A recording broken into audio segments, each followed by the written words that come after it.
up, rising, layup, good. It's a triple-double for Bella Earl. Goes matched up with a speedy guard. Great screen, spin move, layup, he missed it. Williamson fights for the board. His putback is good.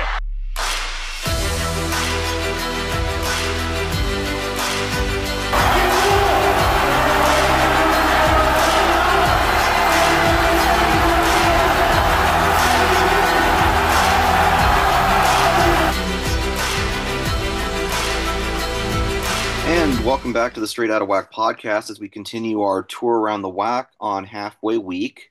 It is the halfway week of conference play. Tarleton State finds themselves at 5-3 in conference, tied for third place with Utah Valley, but 2 games behind UT Arlington for that second spot and a possible bye in the WAC tournament.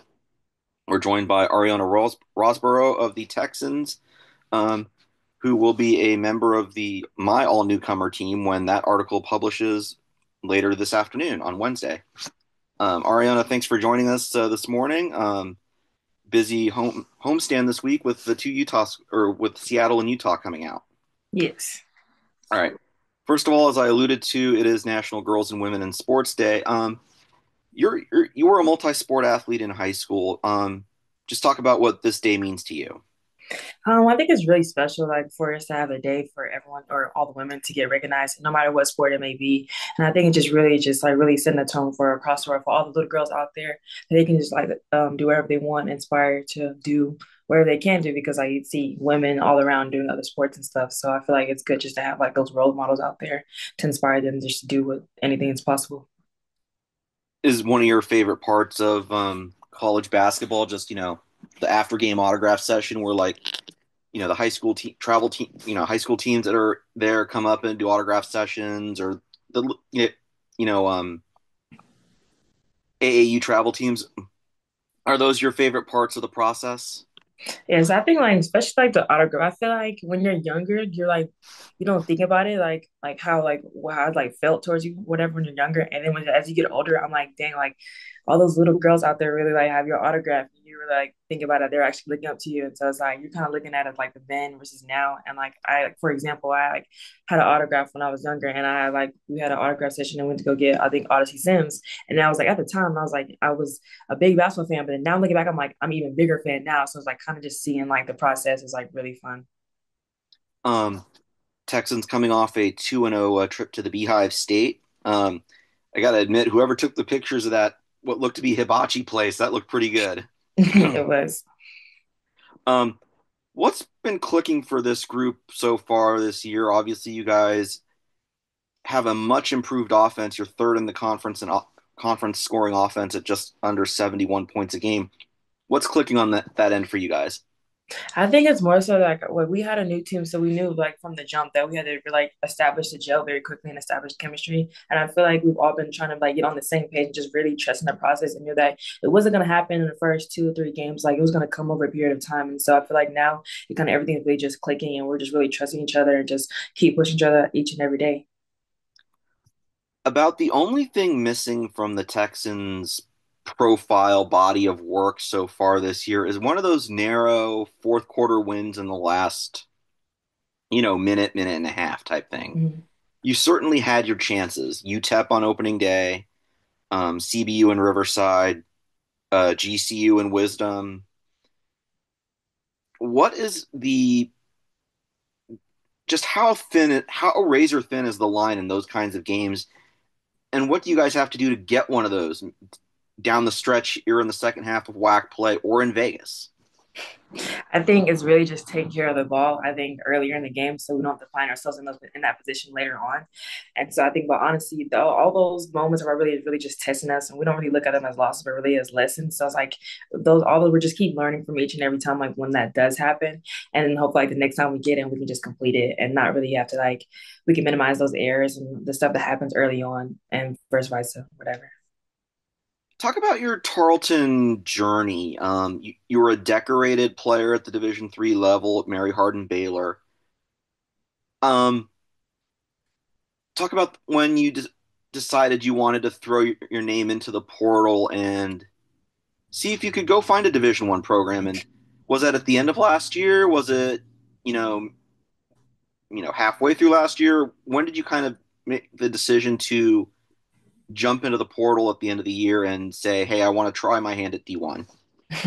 Honestly, I really wasn't thinking about it, like at all during my season. Like my 3 years there at my previous school, like, we had a fairly good team there, so it wasn't really something that I was just like considering or just ringing in the back of my mind. But I think I was like after when season ended last year, I had like a couple questions like what did I want most out of my senior year, and so I didn't really want to finish my college career like without any regrets. So I was just like, I mean, I knew what I was capable of. I played against a lot of Division 1 players like in the summer in high school, so it was no, I didn't have a doubt that I couldn't play with them. It just, I don't know, I really have to really take that chance. So I want to finish out with no regrets. And so I just decided, I was like, okay, you know what?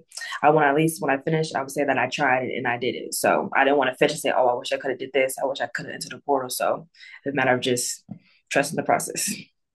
You talk about that phrase, trusting the process. When teams have this much roster turnover, how hard is it to kind of blend in with the group that was back from last year's team that won in the first round of the WAC tournament before losing to Stephen F. Austin?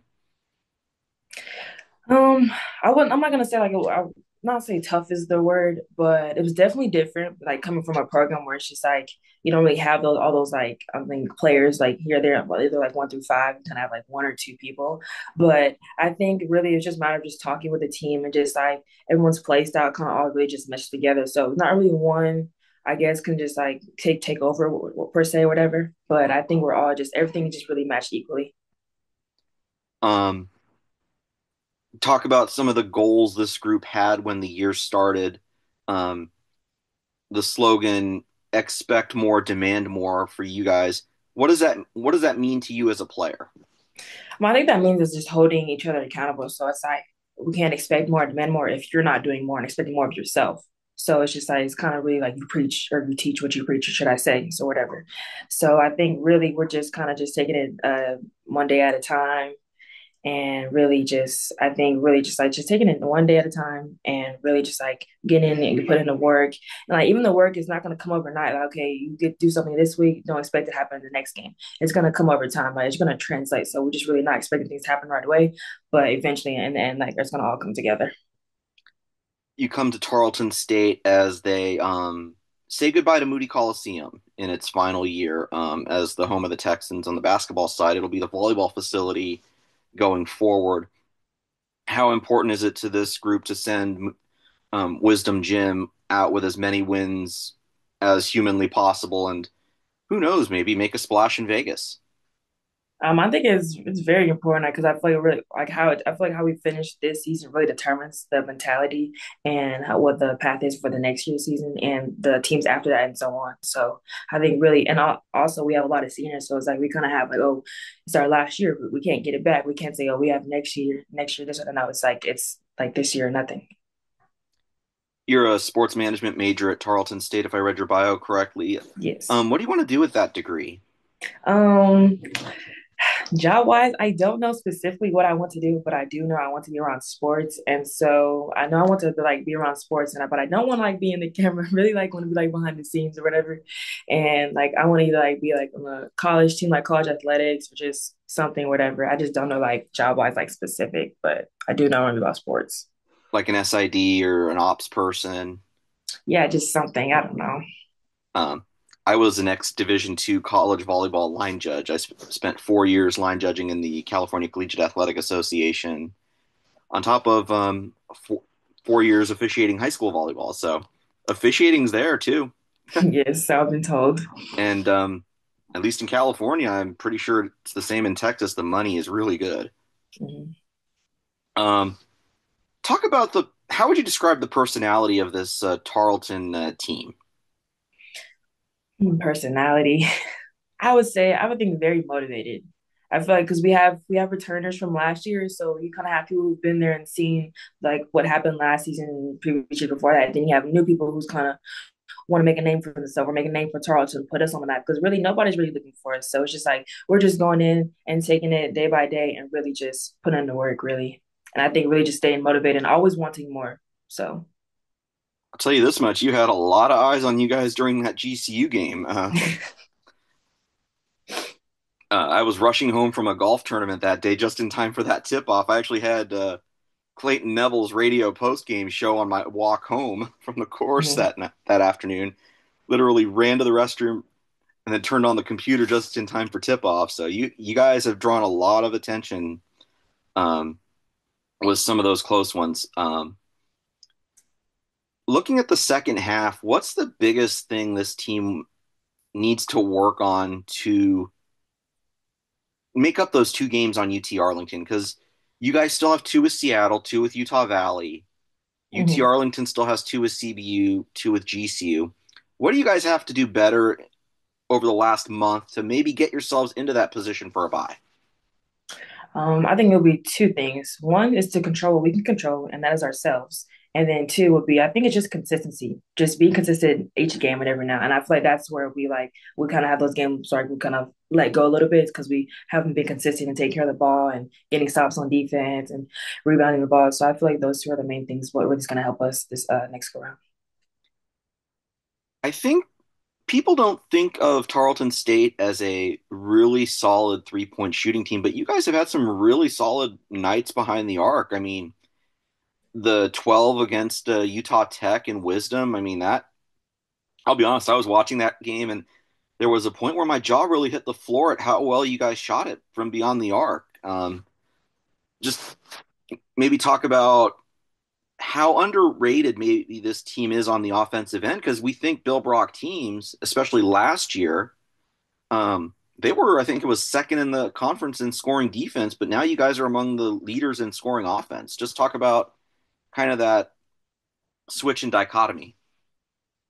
Um, I think this year I feel like we're very much capable of being a three-level score team for like at all levels. Like we're capable of shooting the three, getting to the paint, and even mid-range. Like we're all very capable of doing all those things. And I feel like we just certain games we just take what the defense gives us. So one night it could just be a lot of shots at the rim. One night it could just be threes. But whatever the case may be, it's like we're gonna knock it down and step up to the challenge. And I think also on top of that, we have it's a very different team. Like it can be anybody's given night on our team. Like we have a lot of talent, definitely a lot of skill. And so it just whoever steps up to the plate.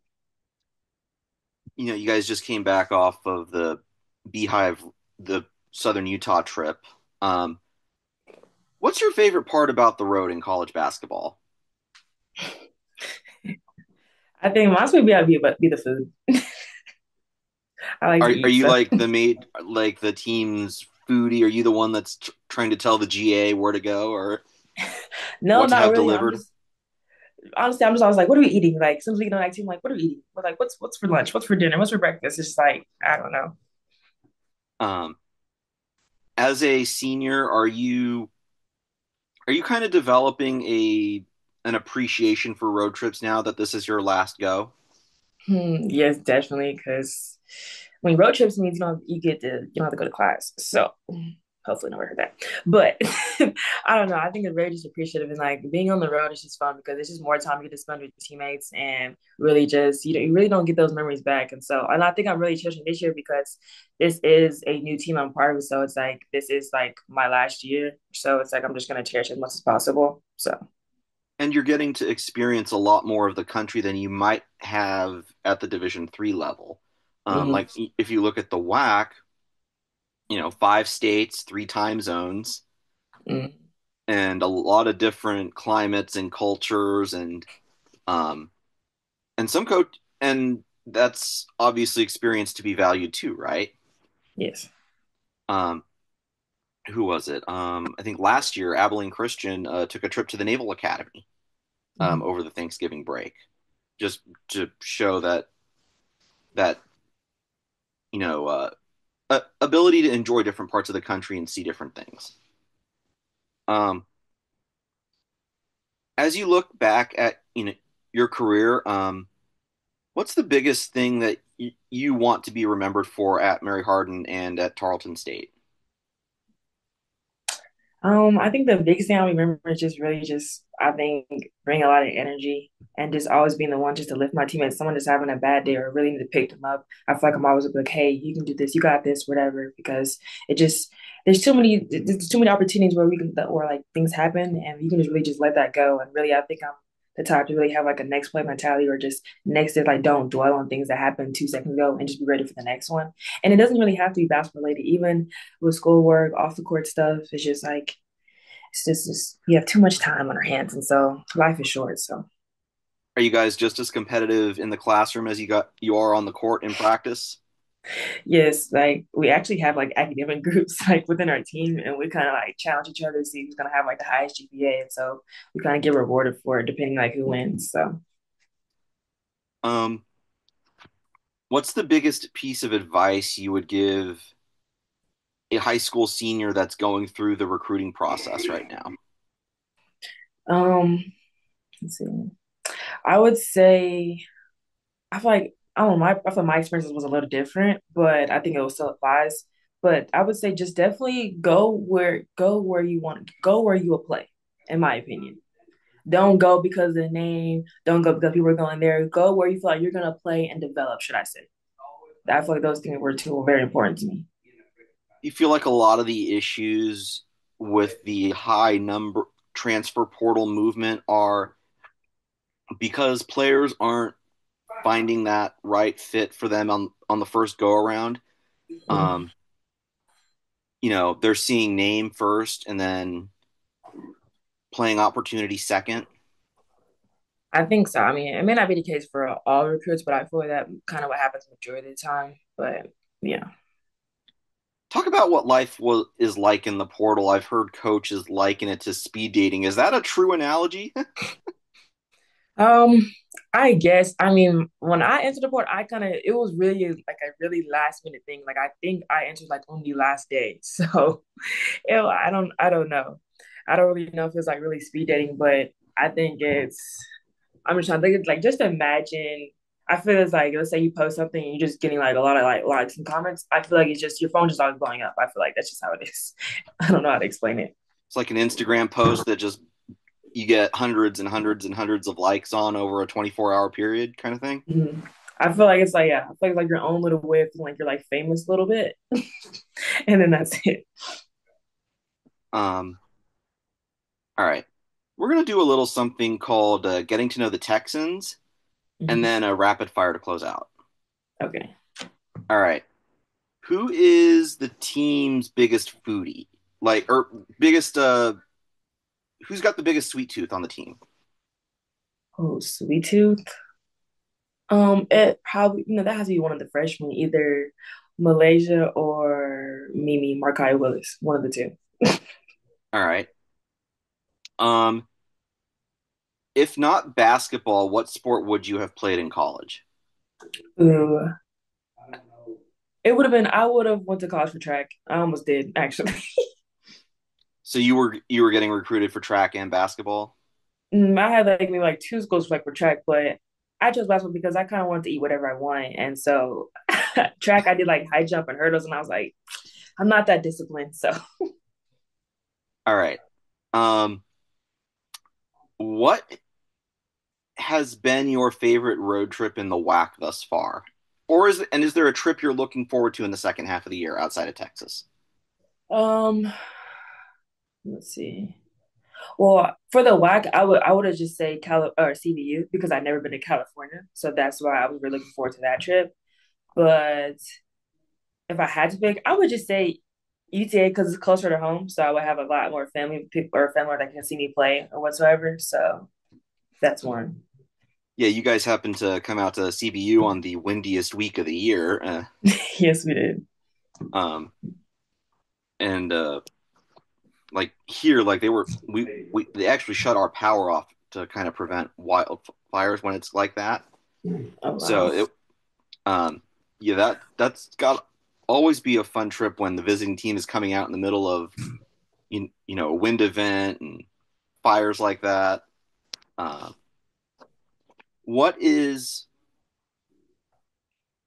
let's see, who is the one that is most likely to be rushing to the team van before it leaves for the airport? Oh Lord. Rushing. Like 20 minutes to the team van, everyone's looking around. Where is so and so? Oh Lord. I don't know. That's a tough one because it could really be anybody, but even myself included. Like it just depends like what's going on, what prior to what we've been doing like before that. But usually like if we're leaving early in the morning, usually everyone is pretty on time. But honestly, I don't think we really have it. It just depends. Like it could be like a really weird circumstance. Okay. Um, Window or aisle on the plane? I like aisle. I don't really Oh, care for the view. all right. Are you are you kind of a wheels up, I'm out kind of person? What do you mean? Are you like wheels up, I'm asleep, down for the count? Oh, no, I don't really like planes like that, so I'm not gonna fall asleep that easy. So no, I'm like kind of like I'm awake for a long time to make sure like we're good, and then okay, let me put on a movie to take my like mind off it. So All right.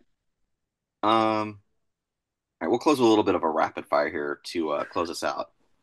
Um, Best and worst subjects in school. my best subject math, worst subject English. I hate papers. I couldn't write a paper to save my life. Um, Favorite off-campus dining spot in Stephenville. Off, uh, Lord, I would think I would have to say peacocks. It's like a a 24/7 like breakfast all day place, whatever. It has everything. Kind of like a local Denny's. Yeah, it's like a Danes or an IHOP. Okay.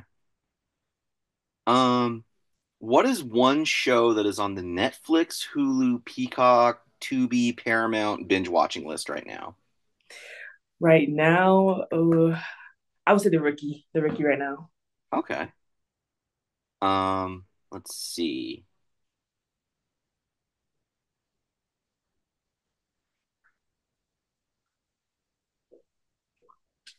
Sports. What is one item that is on your sports fan bucket list? Sports fan. Yeah. Oh, seeing LeBron James play before he retires, hopefully. Okay.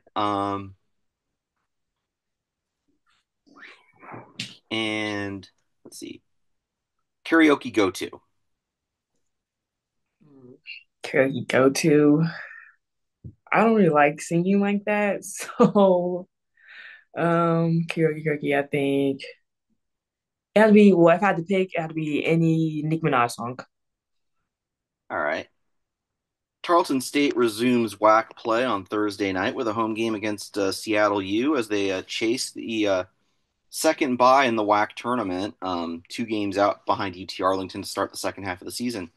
Um, Game is on ESPN Plus from Wisdom Gym. Arieona, thank you very much for joining us on National Women's and Girls in Sports Day.